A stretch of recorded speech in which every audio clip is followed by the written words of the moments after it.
That one is fine, hey.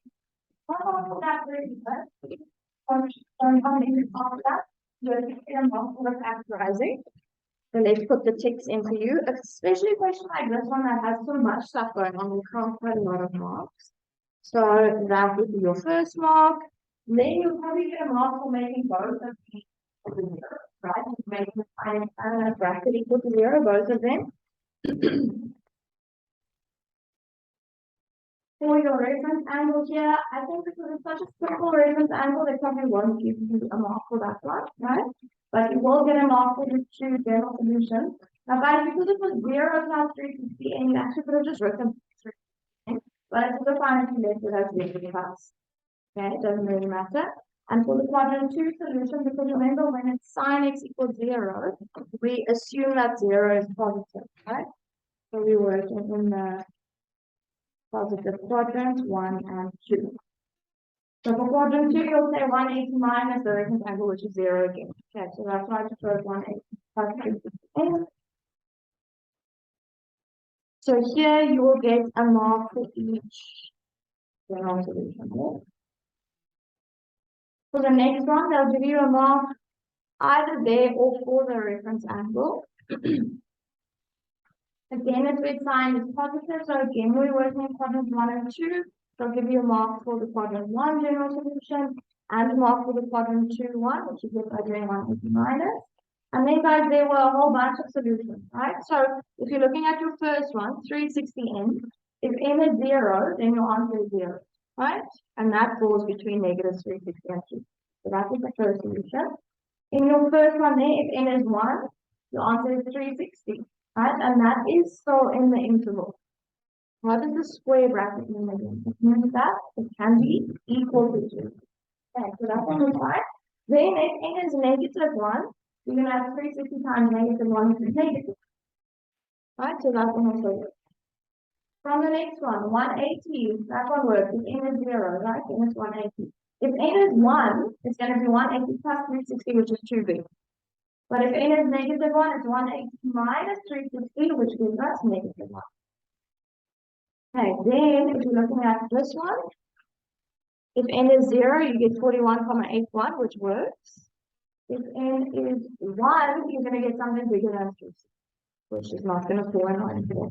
But if n is negative 1, then you're going to do 41 minus 360, which is going to give you that answer there, which does fall in line here, right?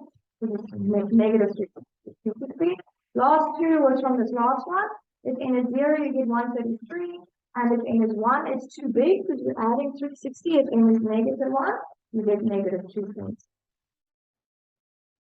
All right, so for this, you'll probably get 2 marks for all of them. But guys, generally in test or exams, we don't give you equations that have this many solutions. All right, and then what happens is one. But again, you'll probably get maximum like 5, I guess. Maybe even 4. Okay, so they'll probably do 0 to 360 instead of negative.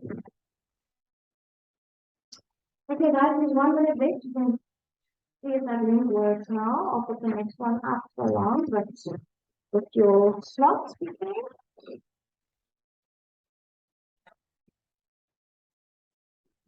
Okay, so this one, that's the one that I helped you with yesterday, because you have to change it into a tan equation. So here, guys, because there's a 0 on the other side, right? There's no constant term. We can just take out sin x as a common factor. All right, so we put out sin x, we left with that bracket there. Again, guys, that will get you a mark. So that's the only thing that you can do is do that. You can get a mark. You make the 2 factors equal to 0, so sin x equal to 0, which is again the same solutions that we got previously, right? This actually came up in the next question again. Where sin x is equal to 0, it has 0 and 180. Okay, so those are the 2 general solutions for sin 0. For the next one, you make the whole bracket equal to 0, you move the negative 5 cos x over, it becomes positive 5 cos x. Then you do that trick, right, where you now divide by cos x, and sin x over cos x is tan. Okay. Then at 3, you must still move over to the other side. So you're left with tan x equals to 5 over 3, which is a positive value, so we're working in the positive quadrant, but we know that for tan, we only have to work in the first one, right? So that is the quadrant 1 solution that we're going to need. So you get your reference angle, you do shift tan 5 over 3, you get your reference angle, and then that is your general solution. Because it's quadrant 1, it's just reference angle plus 180. And then again, you get your spatial specific solutions rather from those results.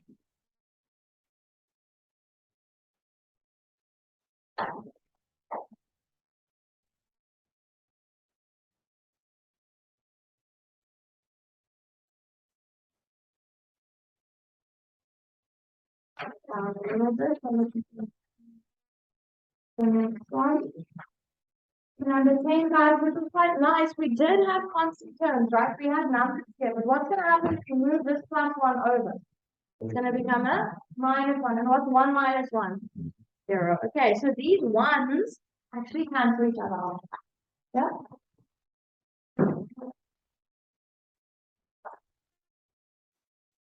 And this minus 1. Make a negative 1.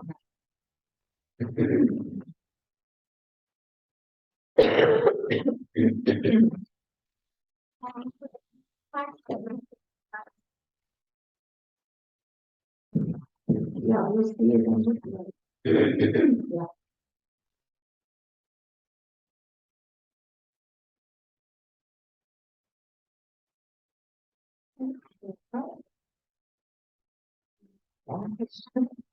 All right, so again, sin x equals 0, same thing as in the previous one, right? For your other one, where you make this bracket equal to 0, you're going to move the 3 over, it becomes negative 3, and then you divide by 5. So now it's where sine is negative. So quadrant 3 and 4. You find your reference angle. For quadrant 3, you're going to say 180 plus that angle. For quadrant 4, it's 360 minus that angle. Now, guys, what's interesting about this question and the actual solutions that we get at the end, they gave us an odd interval, right? They asked us to work with negative 180 to 180. But then here we're getting a value that's not even in our interval. There's no difference. So here, 216,87 is not even in our interval. But that doesn't mean that we're not going to use this formula at all, guys. We need to make n equal to negative 1. Right? Because if we do that, if we take 216,87 plus 360 times negative 1, then we're going to get that value over here, which does actually fall into our interval. Right, so this came from this equation when n is negative. If n is 0, it doesn't work, right? Because 216,87 is bigger than 180. For the last one, the fourth quadrant solution, it was the same thing, right? 323,13, that's also too big for our interval. But if we make n equal to negative 1 in this equation again, then we're going to get negative 36, which does fall into our interval. All right, so just because because of like the original angle or the main angle there, just because that doesn't fall into the interval doesn't mean you can just ignore that solution. You must all check if you're adding or if you're subtracting.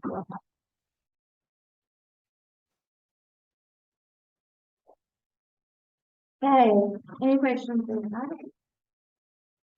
Right, number 12 was again a tan one. So here you have that cos squared x and that equal to 0, so you can factorize by taking out cos x. You left with 3 cos x plus root 3 sin x. So cos x is equal to 0. So from that, guys, if you do shift cos of 0, you get 90 as your reference angle. Remember, for 0, we pretend that it's positive, so we work in quadrant 1 and 4. Alright, so quadrant 1 is just the reference angle. Quadrant 4 is 360 minus the reference angle, right? This is where I got that 270 from. I'll just add that in.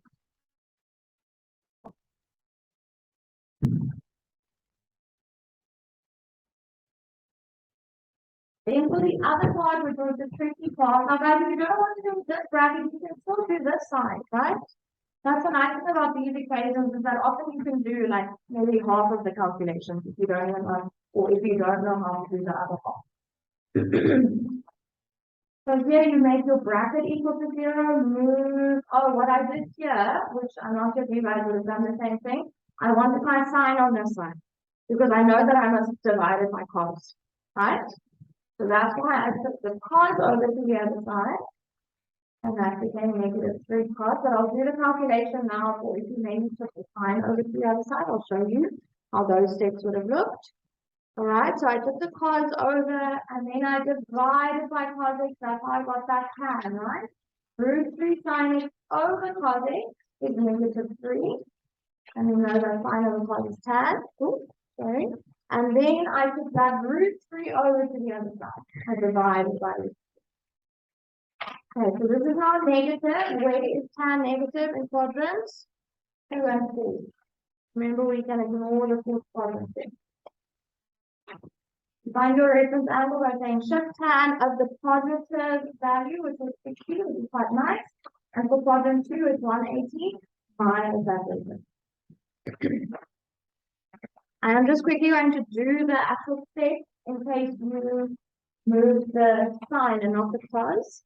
So that also would have worked if you had 3 cos x equal to, guys, if I want to move the sign across, it's going to become -√3, right?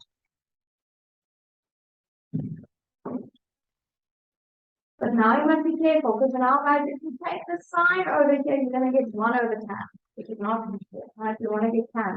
So you'll have to move the cos over to that side. From this side, you'll be left with a 3. On that side, you'll have your -√3 sin x over cos x.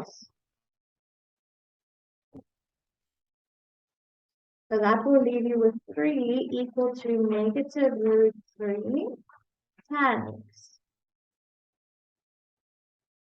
And now to get tan x on its own, you're going to have to move that -√3 over to that side. So you're going to be left with 3 over -√3 equal to tan x. Okay, which is the same as what I have up here. Right, doesn't matter what side it's on. Well, this one they just ask for the general solution, so that was where you stopped, because you're going to have to find.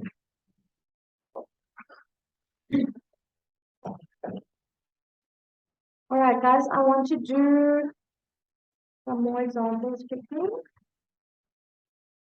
So if you can please write the next heading, trig equations requiring identity. Trig equations requiring identity.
And we're going to do 2 examples. So for the first one, they're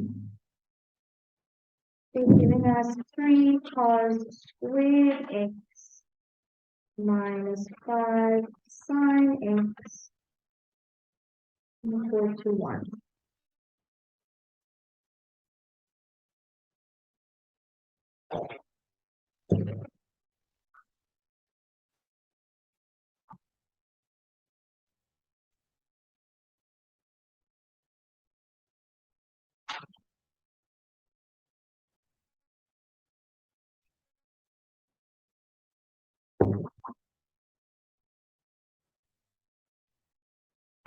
Alright, guys, now see this. This is a quadratic equation, right? Because there is a square there. So we're gonna have to move that one over to the other side. So let's see what happens then. If we have 3 cos squared x minus 5 sine x minus 1 equal to 0. Remember for quadratic equation, that's what you're meant to do, right? Move everything to the one side and make sure that it's equal to 0 so that you could possibly factorize. Now guys, this looks like a trinomial, but is it? Why is it not? What is the issue here? Yeah, the cos squared and the sine, right? If we wanted to factorize this as a trinomial, we're going to go back to the question where we used the quadratic formula, right? It was the number 3. We had a tan squared and a tan x, right? If you're just thinking in terms of, if we're not even thinking about trig, if you have x squared plus 2y minus 1, you can't say that's a trinomial if you have an x squared and a y, right? You have to have the same variable. So that is the problem with this question, guys, that we have a cos squared and a sine x. All right, so I'm going to write on the side, this is not a, I mean, it is a trinomial, but it's not a trinomial that we can factorize. All right, so I'm going to say here, can't factorize this trinomial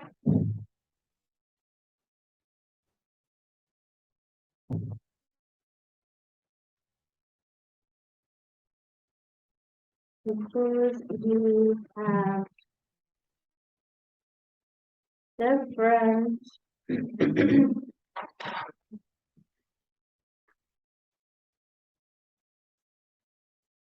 variables.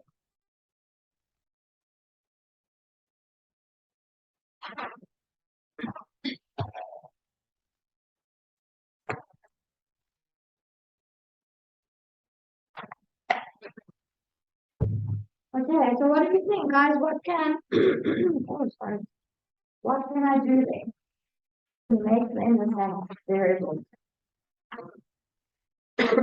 Yeah, what can I do there? Cos squared x, I can change to 1 minus sine squared x. So remember that, hey? I'm gonna write you on the side in red. Remember we had an identity sine squared x plus cos squared x is equal to 1. Right? I think we all can remember that. And then from that, we could make cos squared x the subject by moving the sine squared x over. So we could say that cos squared x is actually 1 minus sine squared x. I'm now going to replace the cos squared x in the equation that we have with 1 minus sine squared x so that I have the same variable.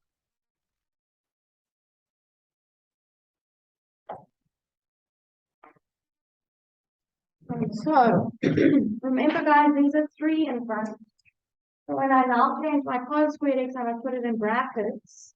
And I have to say 1 minus sine squared x. We are going to have to multiply that 3 in. Alright, and then minus 5 sine x minus 1 equal to 0. 3 times 1 is 3. 3 times negative sine squared x is negative 3 sine squared x. Right, so I'm just multiplying that 3 into my bracket. We still have that minus 5 sine x minus 1 equal to 0. Now we have some like terms, right? We have a 3 and a minus 1, so let's simplify that. I'm just going to put my sine squared term in front. Write that down first, so that it is in the normal like trinomial order. I have my minus 5 sine x. And then what is 3 minus 1? 2. So I have to put a plus 2 because it's positive 2, right? Now we have a trinomial, guys. If you want, you can divide through by negative 1 to get rid of that minus 1. Okay, we normally do that. So in that case, all of your signs are going to change. So the ones that were negative are going to become positive. So we're dividing by -1, right? So all those signs have to change. And the +2 is going to become -2.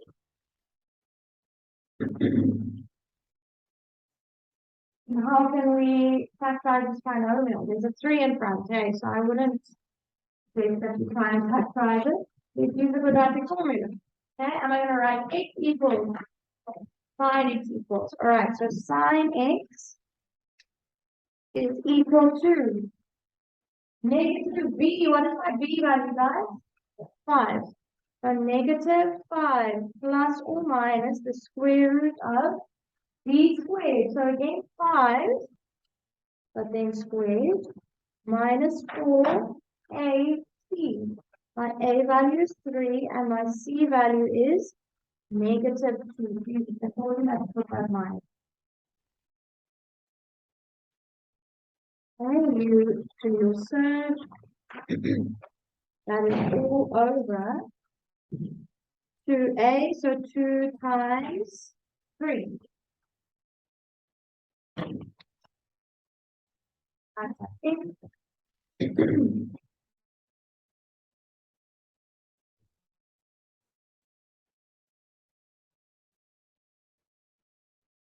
Okay, when I do plus, I'm getting that sine x is equal to a third.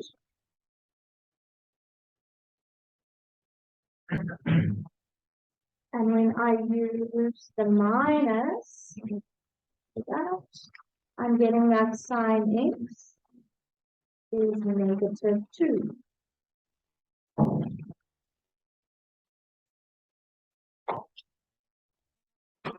Okay, sine x equals a third. Where is sine positive? Quadrants 1 and 2. I'm going to have to do a quadrant 1 and a quadrant 2 solution. We find the reference angle.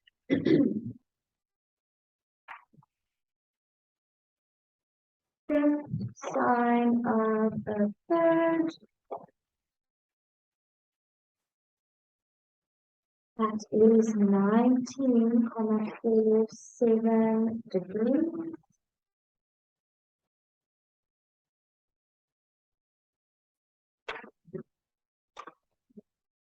So for quadrant 1, we're just going to say x is equal to the reference angle plus 360n.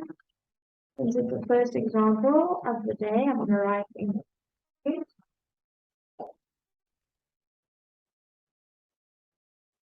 You're going to do for quadrant 2, 180 minus. All right, so when I do that, I'm going to get 160, 5, 3 degrees plus 360. Just as a note there, I'm just going to show you guys write down how I got that. That was 180 minus 19,47. Guys, to save time, you can just do that on the calculator. Okay, you don't have to write the step 180 minus 19,47 plus blah, blah, blah. You can, obviously, if you want to, but this is the line that you're going to get a mark to the actual final.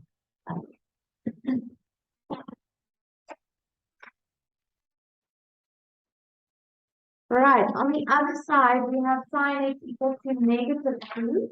So negative, so we must work in the quadrants where sine is negative. So that is 3 and 4, right? And let's see what we get as our reference angle.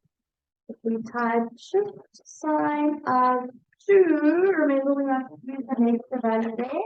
Shift sine of 2.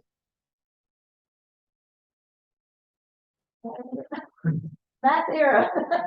Yes, math error. Guys, why do you think that is? What happens on a sine graph? Let's think of the graph of y equals sine x, because that's what we are expressing here, eh? Y equals sine x. Does it go down to -2? It goes up to 1 and down to -1. So guys, there actually is no x value where sine of that value will be -2. Alright, the graph doesn't exist at -2. There is no such value. So here, guys, you can just say for the reference angle, It is undefined.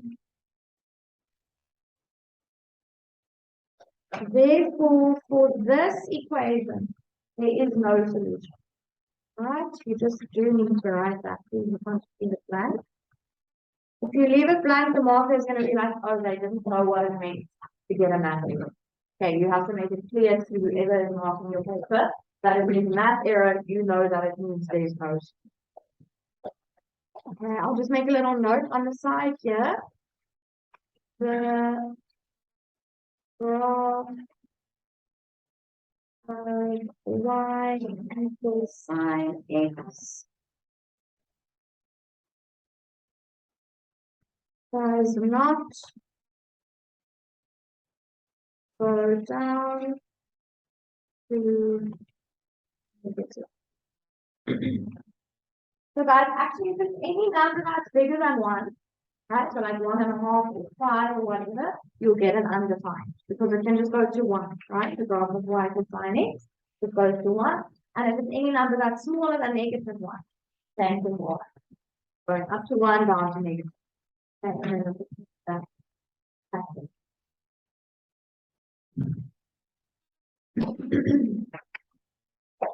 So I was going to do another example, but I don't think I'm going to do an example like this one. I rather want to give you like 13 minutes to quickly work on one on your own. So I'm just going to write a question down. Let's say this is example 2, but it's actually a question that you're going to do on your own.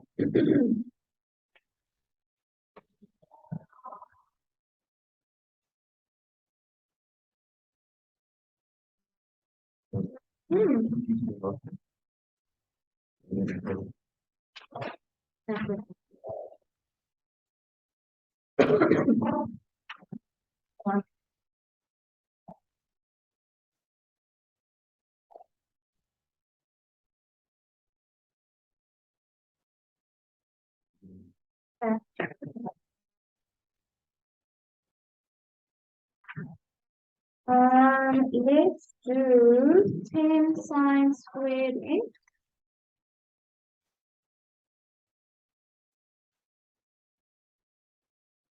plus cos x equals 8.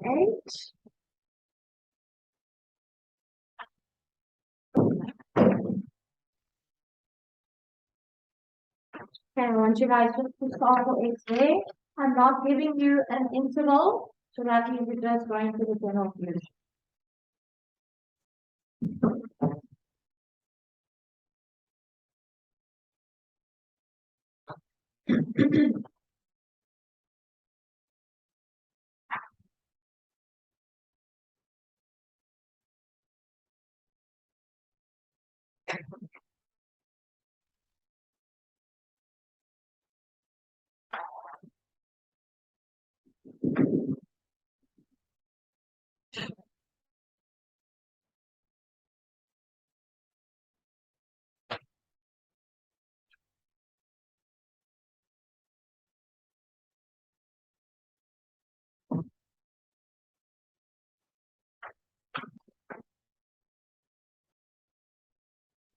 And with that one, that will be the last one for today. Or become homework if you don't.